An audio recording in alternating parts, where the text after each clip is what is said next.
Tatlong players na mataas ang expectation ni Coach Tim Cone sa sasalihan nilang Doha Pocket Tournament.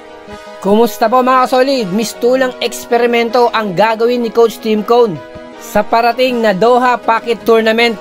Sa pansamantalang pagkawala ng ating idol kay Soto, ang plano at mata ng coaching staff ni Coach Tim Cone ay nasa tatlong players na to, na sina Carl Tamayo, Kevin Kiambao at itong si AJ Edu. Ito na yung pagkakataon na mapatunayan ni Carl Tamayo at Kevin Kiambao na mapabilang sila sa rotation ni Coach Tim Cone, mapamahina o malakas ang kanilang makakalaban.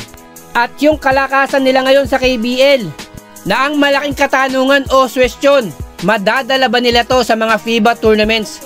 Dahil ibang level na ng competition ang kanilang sasabakan at mga national team ang kanilang makakalaban.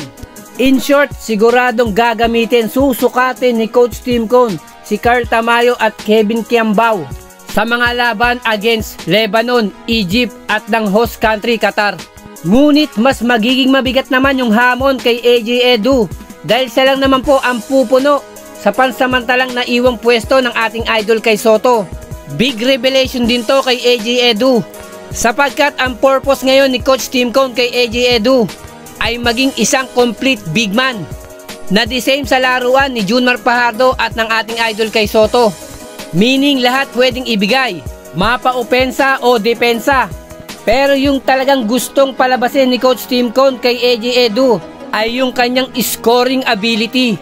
Natulad nga po ng sinabi ko, si AJ Edu ang pupuno sa naiwang sapatos ng ating idol kay Soto, na malaking hamon to at pressure kay AJ Edu. Although nakikita ko na hindi pwepersahin ni Coach Tim Cone si AJ Edu at hinahanda ito sa FIBA Asia Cup qualifiers against New Zealand. Malinaw na ima-maximize ni Coach Tim Cone si AJ Edu sa maikling playing time. Sa madaling salita, ang Doha Pocket Tournament ay magiging batayan ni Coach Tim Cone na kahit sino pang players sa bench ang kanyang hugutin, paniguradong kakatakutan at re-respetohin. Maraming salamat po and God bless.